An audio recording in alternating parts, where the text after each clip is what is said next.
In the U.S., fans are counting down the final days of the college basketball tournaments, also known as March Madness. 136 teams compete for the men's and women's titles and earn bragging rights for a year. But for the women's teams, something new is at stake this year, and it's money. To talk more about the financial gains for women's basketball teams at this year's March Madness tournament, I'm joined by Gina Antoniello. She's an academic director and professor of sport management at New York University. Thank you for coming and joining our show. First up, could you give our global audiences a quick overview of what it is, March Madness, and what are the financial details behind it? Absolutely. Thank you so much for having me. So March Madness is some of the best college basketball programs converging in a single elimination tournament. So you go from 68 teams all the way down to one. There can only be one champion. Now, the NCAA is generating a record $1.38 billion in revenue. That was as of last year in 2024. And the men's basketball tournament accounts for a significant portion, around $900 million. And this comes primarily from broadcast deals. And the women's tournament changed since the NCAA gender inequality report came in 2020. What are some of the biggest changes we've seen? Yeah, so the bigger changes really include this expansion to a 68-team format, and that's the extension of March Madness branding. That helps to increase parity and competitiveness for the tournament, which ultimately is going to lead to higher viewership like we saw last year.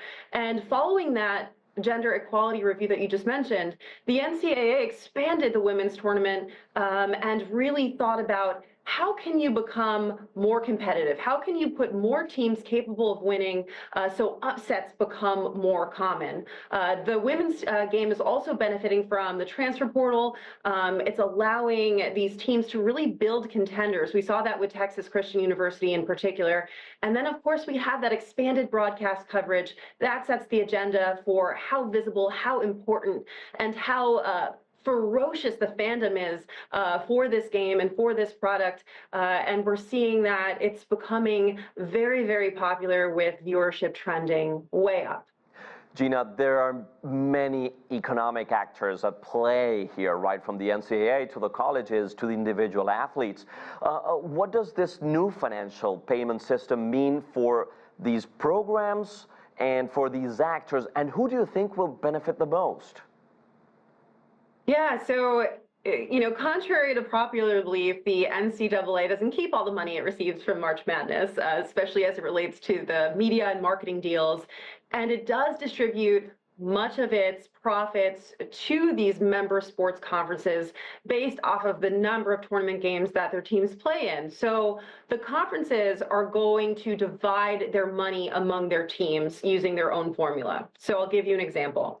In 2024, this total amount of money awarded for games during the men's basketball tournament was about $226 million. So that gets broken down further. One of the biggest conferences as far as powerhouse conferences are concerned is the Southeastern Conference, the SEC. They played in 17 tournament games and earned the highest estimated payout of about $34 million. Gina, there's something that we keep coming back to, right? Because from advertising and this new NCAA name, image, and likeness deals, there's a lot of money coming into women's sports, right? We're talking about these astronomical figures, but how does this compare to the money invested in the men's tournaments? Look, it's, there's the individual athletes that are really benefiting from name, image, and likeness. And when you're looking at the top 5 most followed athletes on social media, 4 of the 5 right now are women. And they're racking in those deals and they're aligning with purpose-driven brands. So from an individual perspective, name, image, and likeness has really opened up these doors to women, to women's sports, to really benefit from all of that money coming in.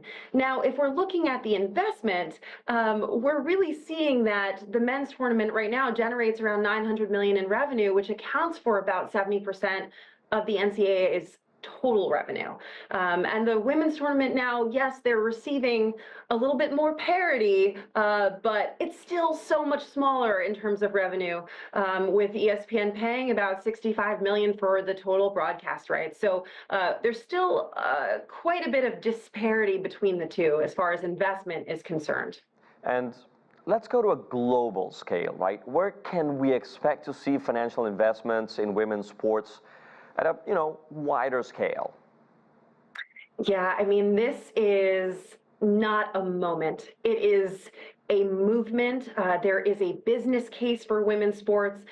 For instance, UEFA just committed over $1 billion to grow women's sports across the global football landscape. You are seeing a purpose-driven consumer gravitate towards, these purpose-driven brands and teams.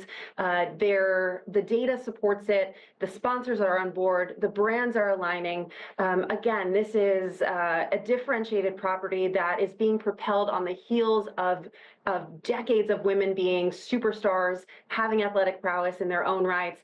And now, finally, I think the ecosystem is truly awakened to the business case and are doubling down. So we're going to see this across the board, certainly globally.